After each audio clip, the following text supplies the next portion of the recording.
Hi everyone. In this video I'm going to share with you an anorak.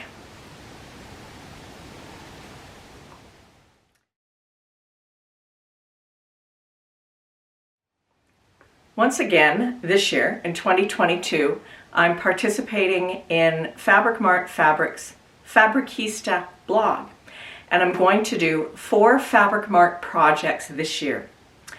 When I decided to do the Fabricista projects again this year, I thought I should probably set some goals for myself or some limitations on what I was going to do, rather than just sewing stuff.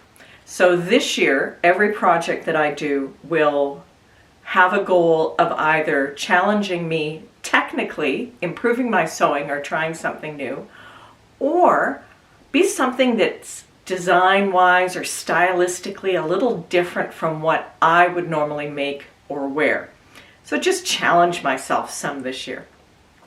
And of course, as always, I sew things that work for my aging body or things that I think work for my aging body. And this year, again, I have an additional challenge because I'm in a climate that I haven't been in for a long time. And what you really notice here at this time of year in the winter is that the light is very different. So what I have made is Simplicity 8843.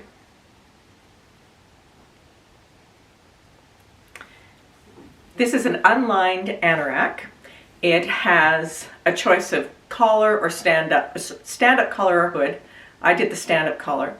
Zips down the front. You can add a placket. It's got pockets. It's got the cord tie at the waist. And then on the sleeves, you can either just do open sleeves or you can add elastic at the cuffs. I made the stand-up collar version with the elastic on the cuffs. Why did I pick an anorak and why did I pick this particular pattern?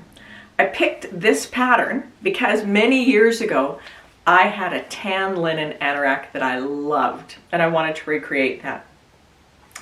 But I also picked an anorak because for my body, I like things that cover my butt, and an anorak covers your butt generally because all the bottoms you can find in stores now are either leggings or tights, and if that's what I'm going to be forced to wear until I can learn to actually fit pants, then I want something that covers my butt. I also like that on anoraks there's always a cord at the waist, or at least the ones I've had, there's a cord at the waist, so you can cinch things in depending on how you're feeling any given day. But also for this climate, the cinched in waist works great because you can add a sweater sometimes, and when the waistband is pulled in, it keeps you warmer because it kind of prevents all the cool air from blowing up. Same thing with the cuffs. With the elastic cuffs, it keeps warmer air in because I'm all about staying warm here.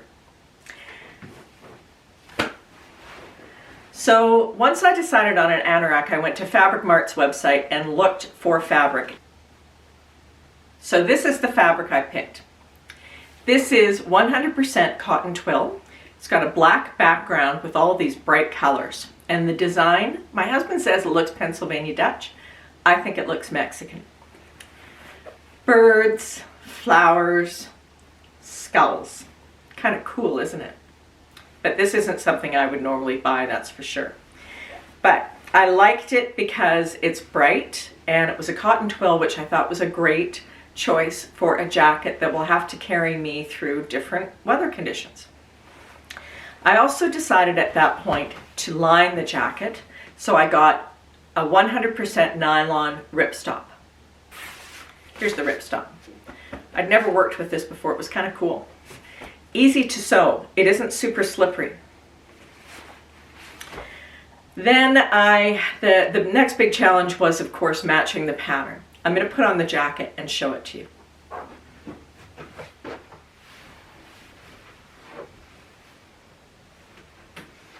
So here's the jacket. You can see it hits just below my butt. There's this nice cord, so it can be cinched in or it can be a little bit looser. Nice loose-ish sleeves. Love the elastic in the cuff because it looks way better, I think, than a big open loose sleeve. And you'll notice that this did not match perfectly here. And that's because I read the pattern wrong. My fault. I think it's still okay. I also had to pattern match on the pockets. And the pockets match very well. But again, I marked the pattern wrong. And I had put the pockets on and the pocket flaps, and they were perfect. You couldn't see them at all. And then I realized I still had to put the casing on for the cord. And it was going to be so high that this would be an Empire jacket. So I had to unpick my pockets. And I didn't bother redoing the pocket flaps. I just put the pockets on. And the cord is a little bit higher than intended, but I am short-waisted, so I thought it was okay.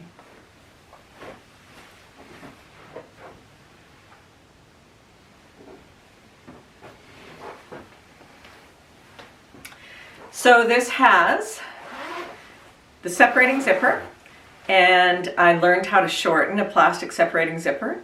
It was so much easier than I thought it would be. Really, it's just pliers and a few stitches. I did add a lining to this because the pattern is not lined, and I've only ever lined one garment before, and it turned out okay. It wasn't perfect. So this was the big challenge for me, adding the lining. I grabbed a book that I have in my bookcase and used it for help with the lining. And that's the thread sewing guide.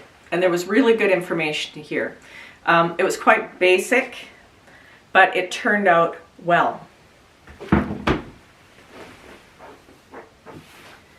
It doesn't pull anywhere. I did add one of the little design features on the inside of the lining. I bagged it out mostly. I had to do some hand stitching in some of the corners just because of the folds and the facings. And I put a 1-inch pleat inside the back to allow for back movement. This ripstop was so easy to work with, and I love that it makes it easy to slip the jacket off and on. One other thing that I did when I added the lining that I had read somewhere, they said when you add the sleeves, take a little bit off of the underarm so that there's no bunching. So I actually took 1 inch off the underarm where all the seams join, and the sleeves fit really well. So what else can I tell you about this? Super comfortable. I like the weight. I love the lining. I wore it outside the other day when it was chilly but bright, and it was quite warm. I just put a big sweater on underneath it, and again, because of the cording, I can wear a big sweater underneath it and it's still comfortable. Why do I think this fabric is great for where I am now? Where we are, we're at the 52nd parallel almost. Spring doesn't really come here until April. So right now, the only thing that's green out there is evergreens, so it's quite dull. The light is really low on the horizon, which gives things different tones, and there's nothing blooming, there's nothing green. So you've got the white from the snow, you've got gray from gravel and sand, and then you've just got plants that are sleeping. So normally one thinks of the really pretty Easter egg colors as spring colors.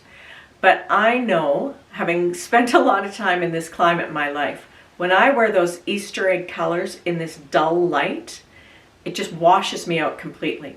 And I thought this would have such a great contrast against nature at this time of year. Because it does have the spring colors. There's the bright lime green, there are pretty blues, pinks, corals, pale greens. So those are really spring colors, but they're a burst of color, so there's going to be a lot more contrast against the rest of the world.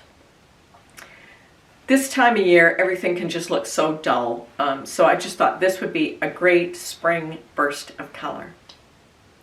So this particular jacket checks off at least one of the boxes for my Fabric Mart goals, and that is something that was technically more challenging.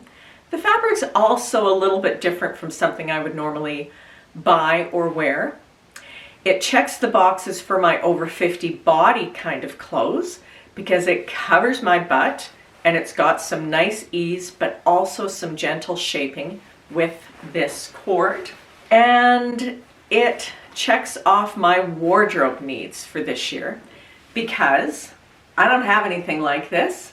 I'm gonna be wearing jackets for many more weeks, and it actually works with a lot of stuff that I have in my closet. So this is my Anorak Simplicity 8843.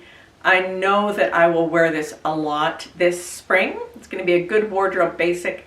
The colors work with a lot of stuff I have in my wardrobe. Thank you so much for watching. I'll see you again soon.